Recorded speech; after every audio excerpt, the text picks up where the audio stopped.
Me Priyanka, Priya's kitchen and style मध्ये तुमचं सर्वांचं मनापासून खूप खूप स्वागत करते।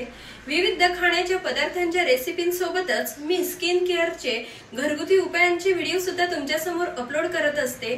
तसंच आज मी तुरटीचा उपयोग चेहऱ्यासाठी किती महत्त्वाचा आहे हे सांगणार आहे। तुमच्या चेहऱ्यावरचा गोरेपणा हरवला असेल तर तो परत कसा मिळवायचा, तुमची चेहरा निस्तेज होऊन काळवंडली असेल तर तो तेजस्वीपणा कसा मिळवायचा हे आपण या व्हिडिओमध्ये पाहणार आहोत। या तुरटीचा वापर करून तुमचा हरवलेला गोरेपणा कसा आणायचा हे आज आपण या व्हिडिओमध्ये जाणून घेणार आहोत। तर त्यासाठी मी या ठिकाणी एका बाउलमध्ये 1 चमचा तांदळाचं पीठ घेतलेलं आहे।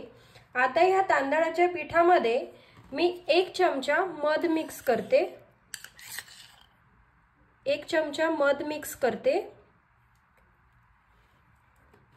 आणि आता यामध्ये आपल्याला चिमूट भर हळद मिक्स करायची आहे आणि सर्वात शेवटी आपण या मिश्रणामध्येच बारीक केलेली तुरटीची पावडर चिमूटभर टाकणार आहोत।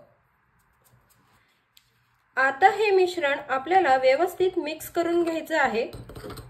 जर तुम्हाला वाटत असेल की ड्राय होते तर तुम्ही यामध्ये दूध सुद्धा मिक्स करू शकतात किंवा थोडं पाणी मिक्स केलं तरी चालेल।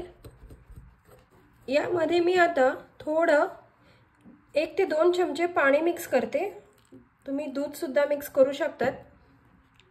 ही आपल्याला जास्त घट्ट पण बनवायची नाहीये आणि जास्त पातळ सुद्धा क्रीम बनवायची नाहीये।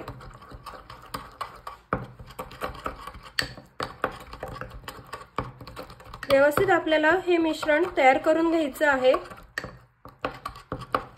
तुम्ही पाहू शकता या ठिकाणी छान अशी पेस्ट तयार झालेली आहे। आता ही क्रीम आपल्याला अंघोळीच्या आधी चेहऱ्यावर अप्लाय करायची आहे आणि अर्ध्या तासाने चेहरा धुवून टाकायचा आहे।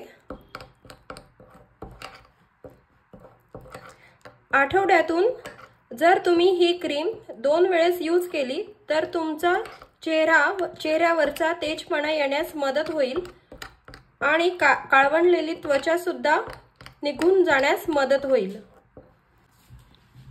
तांदळाचं पीठ, हळद, मध आणि तुरटीची पावडर हे आपल्या त्वचेवर खोलवर पोषण करतात आणि तुरटीमुळे आपला चेहरा ड्राय होण्याची शक्यता असते। त्यामुळे फेस वॉश केल्यानंतर आपण आपल्या चेहऱ्यावर मॉइश्चरायझर लावायचं आहे। ही क्रीम तुम्ही सुद्धा तयार करा आणि यूज करून बघा आणि तुम्हाला जर फरक वाटला तर मला कमेंट बॉक्स मध्ये नक्की सांगा। आणि जर अजून तुम्ही माझ्या चॅनलवर नवीन असाल, सबस्क्राइब केलं नसेल तर अशा विविध रेसिपी पाहण्यासाठी किंवा विविध स्किन केअरचे व्हिडिओ पाहण्यासाठी माझ्या चॅनलला सबस्क्राइब करा, लाईक करा आणि तुमच्या मित्रमैत्रिणींना शेअर नक्की करा। धन्यवाद।